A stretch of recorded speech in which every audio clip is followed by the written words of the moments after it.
जैसा कि assembly hall में एमआईएम एमएलए मुफ्ती इस्माइल कासमी ने एजुकेशन मिनिस्टर दादा भूसे से सवाल किया था कि इस मामले में टीचर भर्ती जो बोगस भर्ती हुई है और शालार्त आईआईटी जो घोटाला, इस मामले में छोटी मछली और बड़ी मछली की बात की थी और दादा भूसे ने मुफ्ती मौसूफ का जवाब देते हुए कहा था कि छोटी मछली भी आएगी और बड़ी मछली भी इस मामले में जाल में आएंगी, कार्रवाई होगी। मेरा आपके माध्यम मंत्री महोदय से सवाल है कि ये पूरे राज्य के अंदर जो भ्रष्टाचारी चल रही है, इसमें छोटी मछलियों को छोड़कर बड़ी मछलियों के खिलाफ कार्रवाई करेंगे क्या? एक। दूसरा, जो संस्था चालक हैं उनके खिलाफ कार्रवाई होगी क्या? तीन, जो फर्क की रकम करोड़ों रुपये निकाली गई है, वो करोड़ों रुपये की वसूली की जाएगी क्या?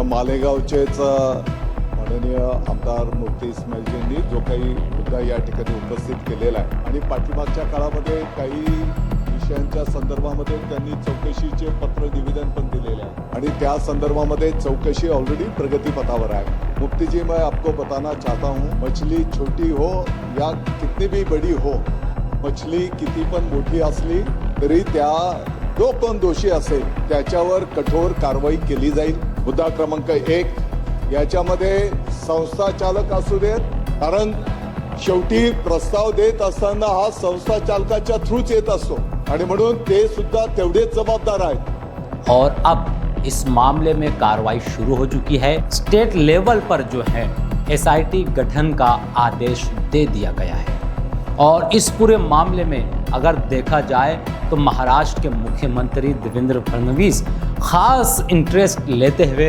नजर आ रहे हैं। विजय वडेट्टीवार साहेबांनी शालार्थ पोर्टलवर बोगस आयडी तयार करून या ठिकाणी जो काही घोटाळा झालेला आहे ही वस्तुस्थिती आहे आणि म्हणून या संदर्भात मी आणि शिक्षण मंत्र्यांनी चर्चा केली आणि आमचं हे मत झालेलं आहे की जसा हा एक घोटाळा उघडकीस आला, असा राज्यामध्ये इतरही जिल्ह्यांमध्ये घोटाळा असण्याची शक्यता नाकारता येत नाही आणि म्हणून या संदर्भात आम्ही एसआयटी तयार करण्याचा निर्णय घेतलेला आहे आणि टेक्नॉलॉजीचा वापर करून इतरही ठिकाणी अशा प्रकारचा शालार्थ आयडी घोटाळा झाला आहे का, की ज्या माध्यमातून लॉग इन आणि पासवर्ड वापरून गैरमार्गाने ज्यांची नियुक्तीच झालेली नाही त्यांना दाखवून त्यांचे पगार काढण्याचा हा जो प्रयत्न आहे हा अतिशय चुकीचा आहे आणि म्हणून याची पूर्ण चौकशी इतरही ठिकाणची ही निश्चितपणे केली जाईल। असं आहे की याच्यावर एकावर नाही खूप लोकांवर कारवाई झालेली आहे आणि पुरावा ज्यांच्या विरुद्ध त्यांच्याच विरुद्ध चार्जशीट आहे। आपण चार्जशीट जर बघितली तर पुराव्यासहित चार्जशीट आहे। या गुन्ह्यामध्ये कोणाला पाठीशी घालण्याचं कारणच नाही, कारण हे पाप आहे। अशा प्रकारे खोट्या शिक्षक दाखवून आणि त्यातनं राज्याला लुटण्याचा हा प्रकार आहे। आता तर छोटा आहे पण हा राज्यात आहे का जर बघितलं तर बघ, हा जर राज्यात निघाला ना तर 2-3 हजार कोटीचा तर नक्की निघेल।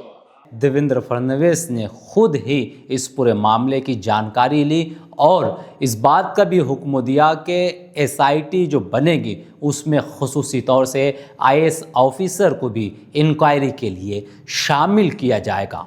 आदाब, मैं हूं इमरान राशिद और आप देख रहे हैं हम भारत। आइए शुरू करते हैं स्कूलों में हुई बोगस भर्ती, शालार्त आईआईटी घोटाला, सरकारी खजाने को लूट खसोट में जो कुछ बवाल हुआ है, इस पूरे बवाल पर आज हम बवाल करने वाले हैं, यानी बहुत तफसील से आज हम बात करने वाले हैं। जो लोग ये सोच रहे थे, यानी कि संस्था चालक, कि हम बच जाएंगे, हम कुछ लेन देन कर लेंगे, जो ये सोच रहे थे कि हम पर कार्रवाई नहीं होगी, अब वो बुरी तरह फंसते हुए नजर आ रहे हैं। हम मालेगांव के विषय पर भी हम बात करेंगे।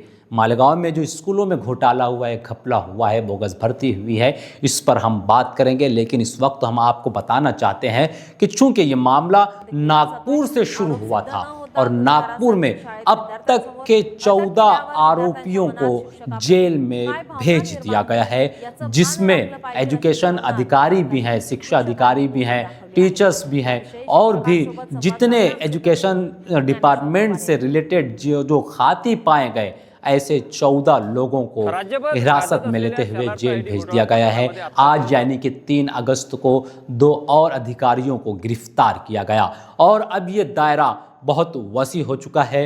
नागपुर की जिम्मेदारी भी एसआईटी ने संभाल ली है।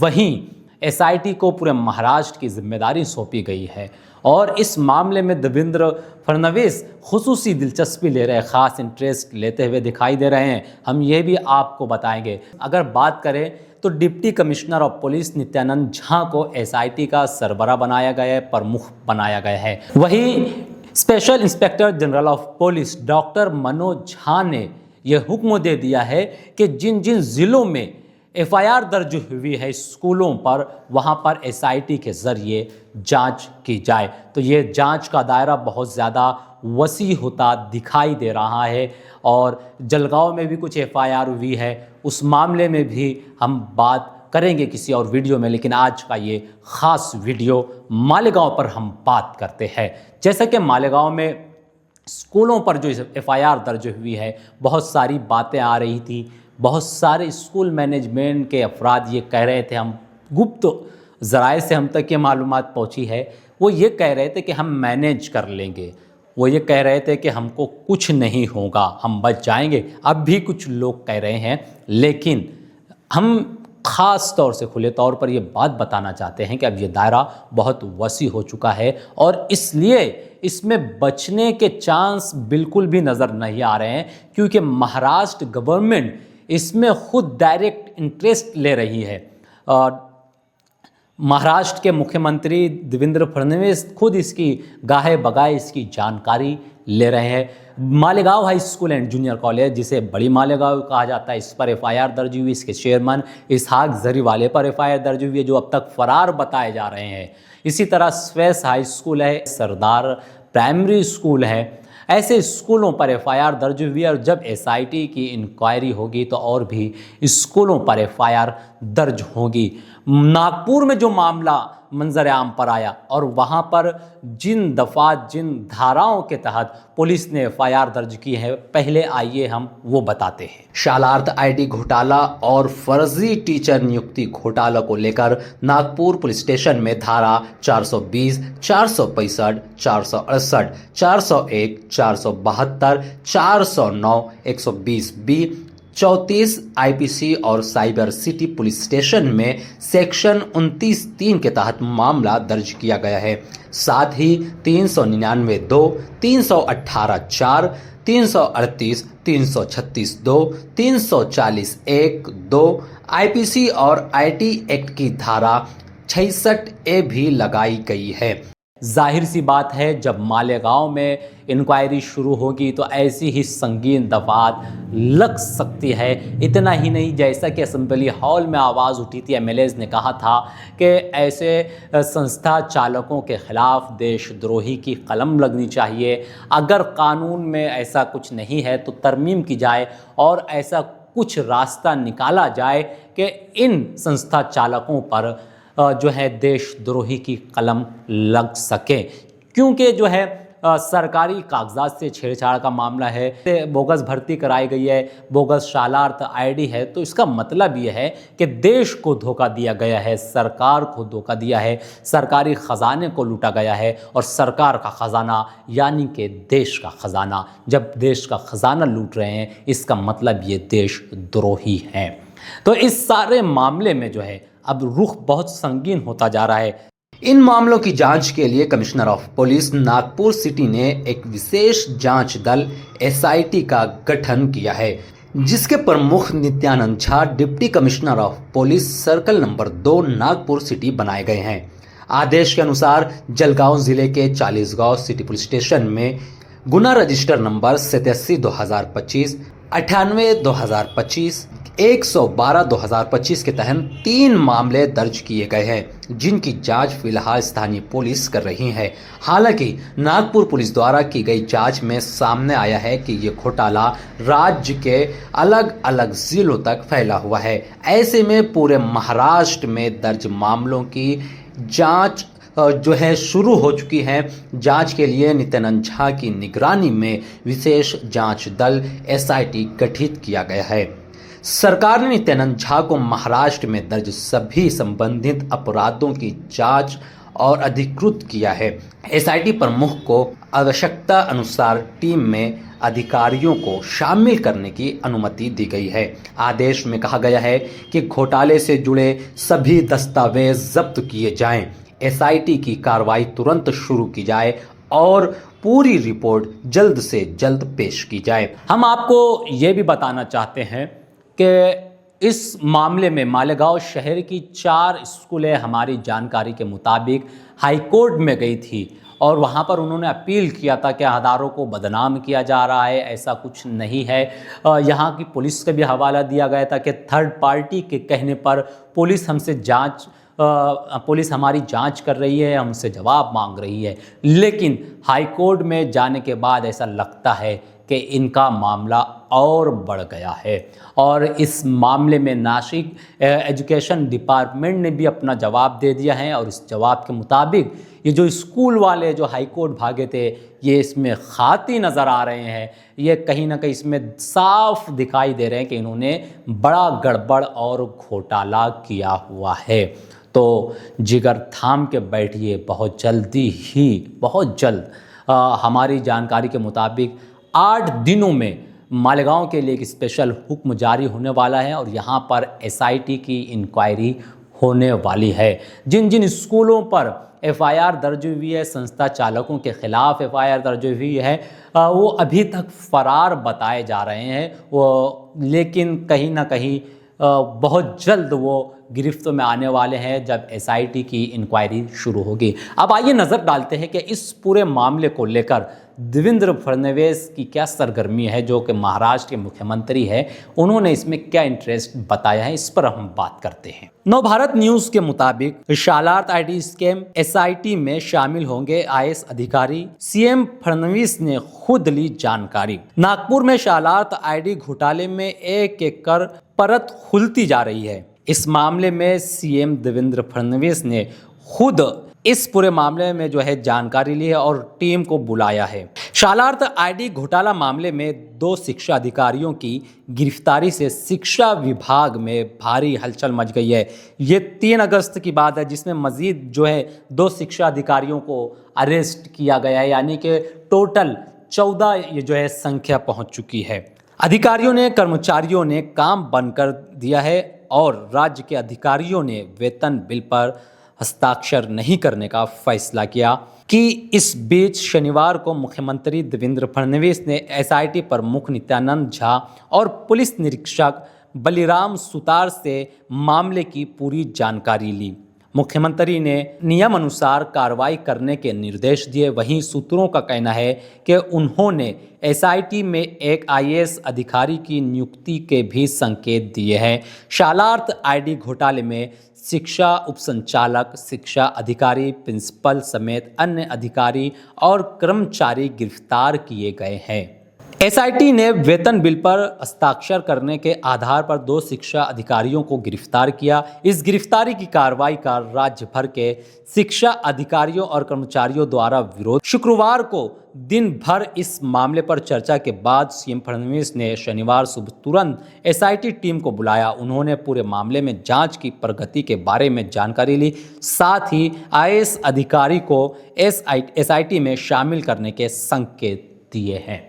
अब कहीं ना कहीं जब ये मामले में जो है कार्रवाई हो रही है तो जो शिक्षा अधिकारी है इनकी ओर से कहीं ना कहीं प्रेशर बनाने की कोशिश की जा रही है। यानी ये मामला है कि उल्टा चोर कोतवाल को डांटे, यानी ये कोशिश की जा रही है कि किसी तरह हुकूमत सरकार अपना रवैया नरम करे, लेकिन मामला कहीं से नरम होता दिखाई नहीं दे रहा है।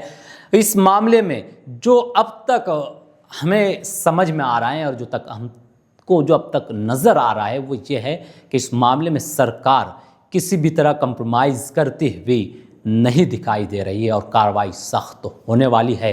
100 करोड़ से ज़्यादा का घोटाला मालेगांव में चर्चे का विषय है, जिसे खुद मालेगांव की लश्कर वाली ईदगाह से मजलिस के एमएलए मुफ्ती इस्माइल कासमी ने कहा था। उसके बाद असेंबली में भी आवाज़ उठाई, 1-2 बाइट में और भी कहा।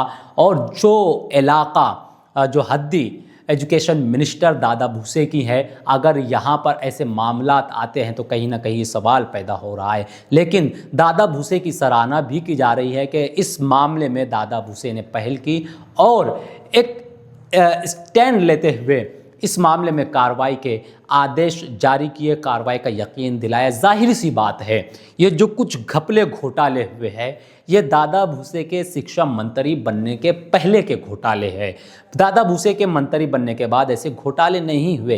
तो अगर दादा भूसे इस मामले में जो है आदेश दे रहे हैं कि इस पर कार्रवाई होगी, तो मैं समझता हूँ कि दादा भूसे की कामयाब नुमाइंदगी है कि वो ईमानदारी के साथ लोगों को इस बात का यकीन दिला रहे हैं कि इलाका उनका हो या किसी और का, अगर कोई शिक्षा में गड़बड़ घोटाला करता है तो उस पर कार्रवाई होगी। तो अब इंतज़ार हैं 8 से 10 दिनों का, जब मालेगांव में एसआईटी की कार्रवाई शुरू हो जाएगी। बहरहाल इस पूरे मामले पर मालेगांव में भी माहौल गरमाया हुआ है और लोगों में ख़ास तौर से जो जनता है, आम पब्लिक है, उन लोगों का भी कहना यही है कि कार्रवाई होनी चाहिए, क्योंकि स्कूलों में रोज़ खाने कमाने वालों का, गरीब हो, मजदूर हो, ऐसे बच्चे ज़्यादा पढ़ते हैं। अगर कोई सर्विस वाले का बच्चा भी पढ़ता है, लेकिन उससे अगर नाजायज़ तरीके से पैसे हासिल किए जाते हैं, तो घर वालों को कहीं ना कहीं परेशानी का सामना करना पड़ता है। इन स्कूलों में ऐसे टीचर्स भी हैं जिन्होंने 20-20, 25 लाख, 30-30 लाख रुपए भरे हुए हैं और अभी तक उन्हें परमानेंट नहीं किया गया, वो फ्री में अपनी सर्विस कर रहे हैं। तो जाहिर सी बात है, ऐसे लोगों को तकलीफ हो रही है। बहुत सारे ऐसे टीचर्स हैं जिन्होंने अपने घर बार बेचकर स्कूलों में पैसे भरे थे, लेकिन उन्हें किसी तरह का परमानेंट नहीं किया गया, उनकी सैलरी शुरू नहीं हुई। वो नौकरी पर रहते हुए भी बेरोजगार है, बल्कि उनकी परेशानियां मज़ीद बढ़ती जा रही है। अगर बात की जाए तो मालेगांव में संस्था चालकों ने स्कूल को कारोबार समझ लिया है, अपनी साइजिंग कारखाने बन कर ज़्यादा समय जो है स्कूलों में दे रहे हैं और अपने पूरे ख़ानदान को उसी में झोंक रहे हैं कि ये तो कमाई का बहुत अच्छा ज़रिया है, कौम के नाम पर कौम को लूटा जाए। और जब इस तरह की आवाज़ें उठती हैं तो कहते हैं कि इसमें बच्चों का नुकसान हो जाएगा, कौम का नुकसान हो जाएगा। हम आपको एक बात बिल्कुल साफ और वाज़ेह तौर से बताना चाहते हैं कि इस कार्रवाई के दौरान बच्चों का कोई भी तालीमी नुकसान नहीं होने वाला है, क्योंकि कार्रवाई जो है संस्था चालकों पर होने वाली है। और हो सकता है कि अब मैनेजमेंट की पूरी कमान प्रशासक अपने हाथ में ले ले और वहाँ पर सरकारी अधिकारियों को नियुक्त कर दिया जाए और वो पूरा जो है निज़ाम चलाएंगे, देखभाल करेंगे। बहरहाल जो बच्चों की पढ़ाई है वो बिल्कुल चलती रहेंगी। हाँ, इसमें जो टीचर्स खाती पाए जाएंगे, ज़रूर उन टीचर्स पर भी कार्रवाई होगी। हम देख रहे हैं कि बहुत सारे टीचर्स खुद से जो है इस मामले में एफआईआर कर रहे हैं संस्था चालकों पर, क्या संस्था चालकों ने हमारे साथ धोखा किया है। लेकिन कहीं ना कहीं ये बात भी सामने आ रही है कि संस्था चालक उन्हें बहला फुसला कर कहीं बॉन्ड बना रहे हैं और कहीं तरह तरह से उन्हें ये आश्वासन दिला रहे हैं, उन्हें जो है ये यकीन दिला रहे हैं कि हम आपको परमानेंट कर लेंगे, हम आपको जॉब पर रख रहे हैं, हम आपकी तमाम मांगें पूरी कर रहे हैं। लेकिन हम साफ तौर से ये भी बताना चाहते हैं कि ये सारे जो हैं आपसे झूठे वादे हैं, क्योंकि चाह कर भी अब वो ऐसा नहीं कर सकते हैं। इसलिए अगर आपके साथ गलत हुआ है तो ये आपकी जिम्मेदारी है कि आप आगे आएं और कानूनी एक्शन ले। इस पूरे मामले पर आप अपनी राय ज़रूर दें, हमारे कमेंट बॉक्स में अपनी कमेंट करें, अपनी राय दें। हमारे चैनल हम भारत को सब्सक्राइब करें और हमारे साथ बने रहें।